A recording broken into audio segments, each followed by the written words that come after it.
Bonjour à tous, dans cette vidéo je vais vous parler de la différence entre finastéride et le complément alimentaire saut-palmetto, qui sont donc deux choses qu'on utilise pour traiter la calvitie, l'alopécie androgénique, donc celle qu'on a.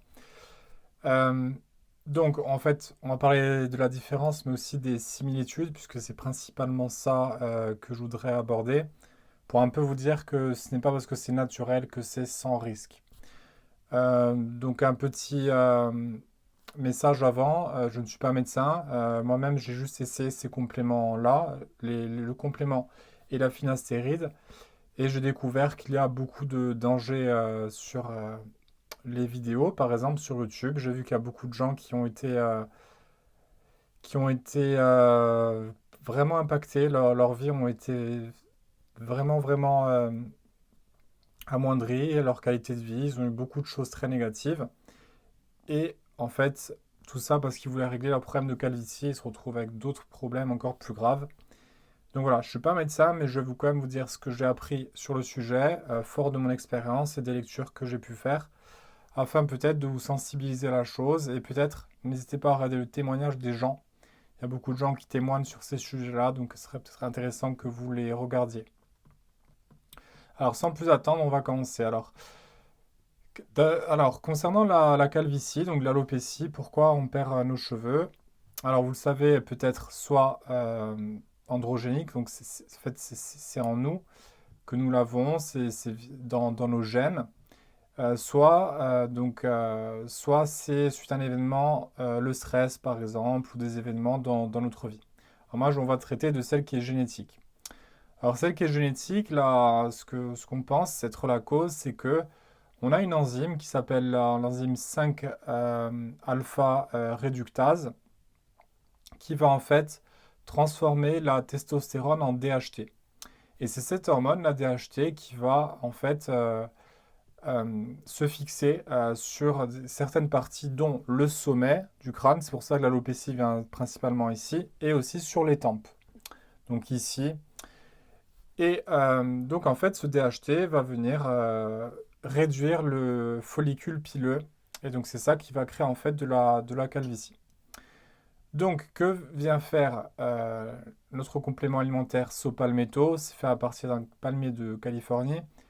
Et la finastérie, donc qui est un médicament sous prescription.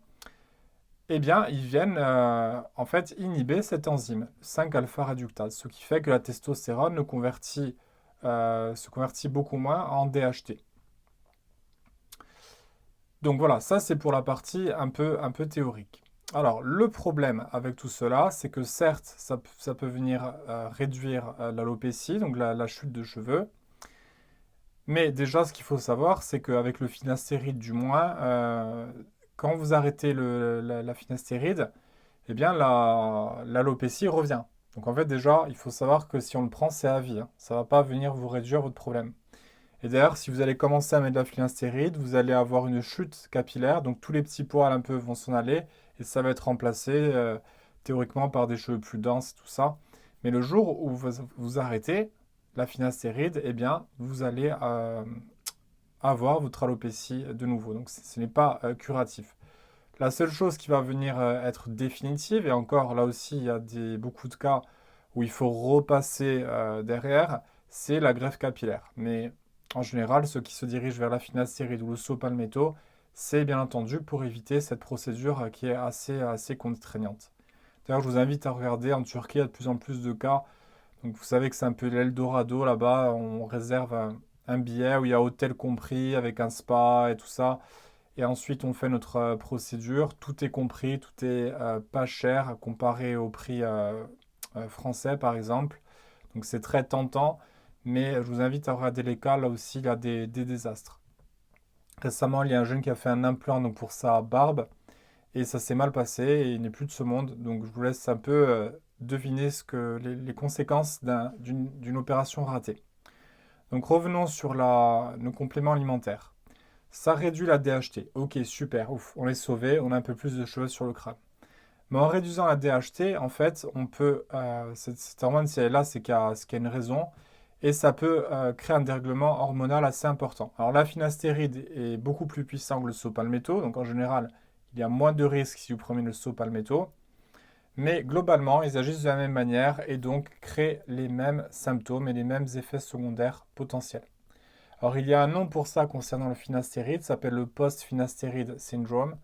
Donc ça, c'est vraiment bien répertorié, c'est quelque chose de réel, c'est prouvé par la science. Il y a des gens qui vont avoir des effets secondaires pendant chroniques, donc chronique c'est plus de 6 mois, et qui vont s'échelonner pour certains toute une vie. Certains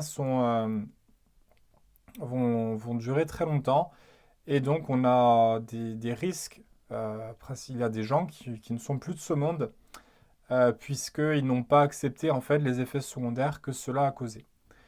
Alors, quels sont ces effets secondaires? Alors, principalement, le saut-palmetto et la finastéride donc, vont créer encore une fois, à moindre mesure, le saut-palmetto, mais tout de même, il va venir créer des effets secondaires potentiels. Ces symptômes-là sont principalement hormonaux. Ça va dérégler un peu tout ce qui est testostérone, donc les hormones masculines qui sont responsables de la masse musculaire, de la sexualité. Donc je vous laisse imaginer, si on vient un peu toucher cette hormone-là, ben, on peut se retrouver avec des problèmes de cet ordre. Donc moins de muscles et des problèmes sexuels. Donc c'est déjà énorme chez un homme. On se rend compte de la détresse d'un homme déjà quand il perd ses cheveux. Et en fait, la personne veut venir régler ça. Et non seulement elle va devoir arrêter le traitement parce qu'elle supporte très mal, donc elle va se garder sa calvitie, et en plus elle va avoir des problèmes qui touchent au cœur de l'homme, du moins qui sont très importants de nos jours, qui sont donc la musculature et la sexualité. Donc on vous rend chauve, perte de masse musculaire et des problèmes sexuels. Donc on peut imaginer l'état de détresse dans lequel on peut se retrouver suite à ça, l'état de colère, il y aura tout un deuil à faire bien entendu. Donc moi, ce que j'invite toujours à faire avant de commencer un traitement, quel qu'il soit, c'est de se renseigner et de bien... vous savez qu'avant de mettre en place un traitement, le médecin doit vous fournir un consentement éclairé. Vous devez consentir en ayant toutes les informations. Donc je vous invite toujours à aller à la recherche des informations à chaque rendez-vous médical, c'est fondamental.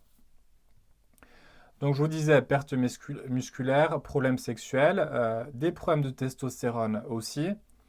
Et puis, il y a aussi ce qu'on appelle le foggy brain. Fog, en anglais, c'est le brouillard. Donc, on a un brouillard cérébral permanent et des problèmes aussi psychiatriques, neurologiques. On va avoir des problèmes de dépression. Beaucoup ont des idées noires.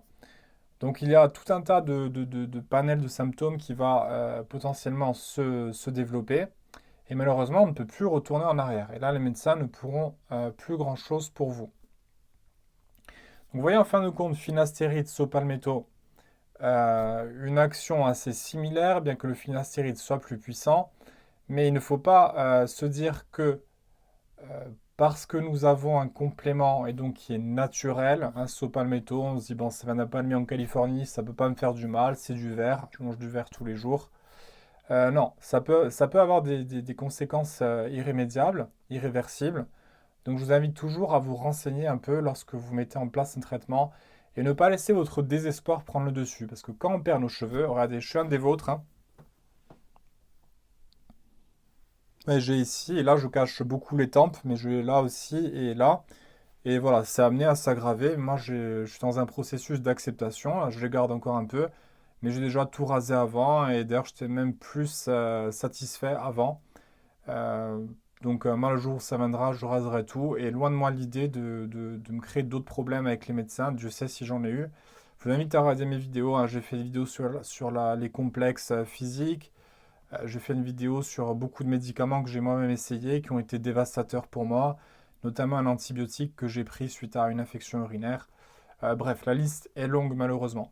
C'est pour ça en fait que je tiens à faire cette vidéo pour vous informer, parce qu'on vous vend de l'espoir, on vous dit que sans vos cheveux, vous n'êtes pas grand-chose, que vous ne plaisez plus aux femmes, tout ça. Moi, je vous dis tout ça, c'est faux, c'est du pipeau. Je vous invite vraiment à travailler sur l'acceptation. Vous allez vous enrichir. La plus-value est 1000 fois plus importante que si vous prenez un médicament. Parce que ces médicaments-là, ben, c'est à vie. Et puis, les effets secondaires. Vous savez, quand on commence un traitement, il faut faire la balance des bénéfices-risques. Si les cheveux, c'est si important pour vous que ça vaut le coup de jouer votre vie, allez-y, j'ai envie de dire. Mais si vous tenez à votre vie, à votre, un peu à la testostérone, à vos hormones, à avoir une vie saine, eh bien essayez d'envisager peut-être l'acceptation et de travailler sur ça. Ce serait peut-être plus avantageux. Et ça, c'est gratuit et moins risqué. Donc voilà pour cette vidéo. Je n'étais pas là pour vous sermonner, simplement pour vous dire le recul, mon expérience avec le recul que j'ai à l'âge de 30 ans, 31 ans, en ayant essayé plein de médicaments. Et moi, les médicaments, ça a complètement déréglé. Donc si vous êtes hypersensible et si vous avez des antécédents, voilà, réfléchissez bien. Et ce n'est pas parce que c'est naturel que c'est sans effet secondaire. Voilà, donc je vous remercie à tous pour avoir suivi cette vidéo. N'hésitez pas à commenter, à vous abonner, à partager votre expérience. Ça m'intéresserait beaucoup d'avoir votre retour, même si vous n'êtes pas d'accord avec moi. D'ailleurs, bien au contraire, si vous n'êtes pas d'accord, ben, peut-être ça va créer une conversation plus riche, tant que c'est fait dans le respect. Bien entendu, n'allez pas m'insulter dans les commentaires. Des fois, je vois les insultes, mais bon, c'est comme ça, c'est le risque de se mettre sur la toile. On s'y prête, c'est le jeu. Mais en tout cas, j'espère surtout, moi, c'est mon but, si j'ai pu changer une vie et vous éviter de faire une bêtise, ben, moi, ma mission est accomplie. Donc c'est surtout ça qui m'importe. Et puis moi, en attendant, je vous dis à bientôt dans d'autres vidéos. Et n'hésitez pas à regarder mes vidéos que j'ai faites sur le sujet, donc sur la calvitie et la dépression chez l'homme, par exemple, pour vous sortir un thème comme celui-ci. Je vous dis à bientôt.